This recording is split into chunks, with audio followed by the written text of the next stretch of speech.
Apakah kita wajib bermazhab, memahami dalil dan hakikat kelemahan manusia? Assalamualaikum warahmatullahi wabarakatuh. Alhamdulillahi Rabbil Alamin. Segala puji bagi Allah Subhanahu wa Ta'ala yang telah memberi kita nikmat Islam dan iman.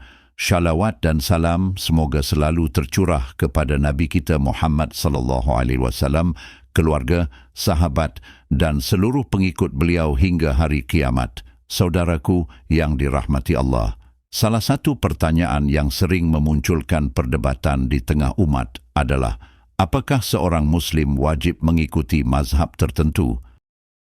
Apakah seorang Muslim wajib mengikuti mazhab tertentu? Apakah kita harus Syafi'i, Hanafi, Maliki atau Hanbali? Dan mengapa ulama besar berbeda pendapat? Apakah mungkin ada manusia selain Nabi yang selalu benar? Dalam video ini kita akan membahasnya secara runtut berdasarkan dalil Al-Quran, hadits Nabi SAW, penjelasan para ulama, dan realita fitrah manusia agar kita menemukan jalan yang selamat dan diridai Allah. Apa itu mazhab? Mazhab adalah metode pemahaman hukum Islam yang disusun oleh ulama mujtahid berdasarkan Al-Quran dan Sunnah. 4 mazhab yang terkenal: mazhab Hanafi, Imam Abu Hanifah; mazhab Maliki, Imam Malik; mazhab Syafi'i, Imam Syafi'i; mazhab Hanbali, Imam Ahmad bin Hanbal. Mereka bukan pembuat agama baru, melainkan ulama besar yang berusaha memahami dalil. Mereka hidup di zaman berbeda, kondisi berbeda, dan kadang memiliki riwayat hadits yang berbeda sampai kepada mereka. Karena itu, perbedaan ijtihad terjadi. Orang awam perlu bertanya kepada ulama. Allah Ta'ala berfirman, "Fas'alu ahla dzikr in kuntum la ta'lamun." Maka bertanyalah kepada orang berilmu jika kalian tidak mengetahui. Quran Surah An-Nahl ayat 43. Ini menunjukkan tidak semua orang mampu memahami hukum langsung dari Al-Quran dan Sunnah. Ilmu agama memerlukan bahasa Arab, ilmu hadits, tafsir, usul fiqih, dan pemahaman mendalam. Karena itu orang awam membutuhkan ulama sebagai pembimbing. Disinilah mengikuti mazhab menjadi sarana belajar. Namun ulama tetap manusia. Inilah poin penting yang sering dilupakan. Setinggi apapun ilmu seseorang, ia tetap manusia. Allah berfirman, "Wa khuliqal insanu dha'ifan." Manusia diciptakan dalam keadaan lemah. Quran Surah An-Nisa ayat 28. Tentang Nabi Adam, fanasiya, lalu ia lupa. Quran Surah Taha ayat 115. Bahkan Rasulullah SAW bersabda, "Innama ana basyarun mithlukum ansa kama tansaun." Aku hanyalah manusia seperti kalian. Aku lupa sebagaimana kalian lupa.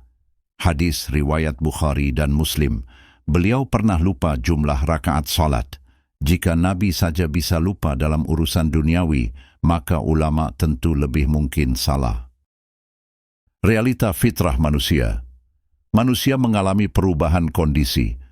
Kadang ingat, kadang lupa, kadang tenang, kadang marah, kadang bahagia, kadang sedih, kadang semangat, kadang lelah, sakit, lapar, kenyang, tidur dan tidak sadar. Semua kondisi ini memengaruhi keputusan manusia. Karena itu tidak mungkin ada manusia yang selalu benar.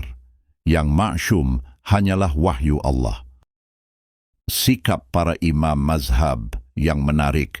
Para imam mazhab sendiri melarang fanatisme. Imam Abu Hanifah berkata, "Jika hadits itu sahih, maka itulah mazhabku." Imam Malik berkata, "Semua orang bisa diterima dan ditolak perkataannya, kecuali Rasulullah SAW." Imam Syafi'i berkata, "Jika hadits sahih bertentangan dengan pendapatku, maka tinggalkan pendapatku." Imam Ahmad berkata, "Jangan kalian taklid kepadaku, tapi ambillah dari sumber kami mengambil." Para imam sadar bahwa mereka bisa salah. Pendapat ulama kontemporer. Syekh bin Baz menjelaskan, orang awam boleh mengikuti ulama tetapi tidak wajib terikat satu mazhab. Syekh Ibnu Utsaimin berkata, mazhab orang awam adalah ulama yang ia tanyai. Syekh Shalih Al-Fauzan, belajar melalui mazhab baik tetapi tidak boleh fanatik. Syekh Al-Albani, jika dalil sahih sudah jelas, maka dalil diutamakan. Ibnu Taimiyah, tidak ada seorang pun setelah Nabi yang wajib diikuti dalam semua perkataannya. Jalan keselamatan, Quran dan Sunnah menurut sahabat. Lalu apa jalan keselamatan? Allah berfirman, "Was-sabiqunal awwalun radhiyallahu anhum." Quran Surah At-Taubah ayat 100. Allah ridha kepada sahabat dan orang yang mengikuti mereka dengan baik. Allah juga berfirman, "Wayattabi' ghaira sabilil mu'minin." Quran Surah An-Nisa ayat 115. Siapa mengikuti jalan selain orang beriman, ia terancam tersesat. Para ulama menjelaskan, orang beriman pertama adalah para sahabat. Nabi SAW juga bersabda, umat ini akan terpecah menjadi 73 golongan, semuanya di neraka kecuali satu. Para sahabat bertanya, siapa yang selamat? Beliau menjawab, yang mengikuti jalanku dan jalan para sahabatku.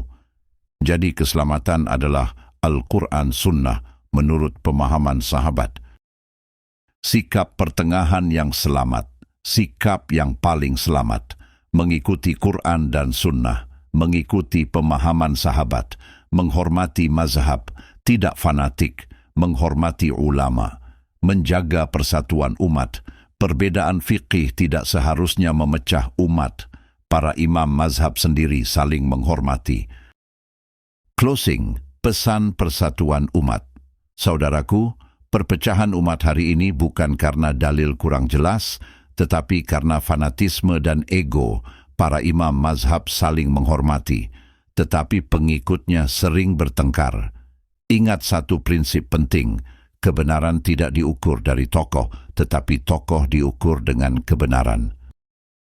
Mari kita kembali kepada Quran dan Sunnah dengan pemahaman para sahabat, sambil tetap menghormati para ulama. Semoga Allah memberi kita ilmu yang benar, hati yang lembut, dan persatuan di atas kebenaran. Wassalamualaikum warahmatullahi wabarakatuh.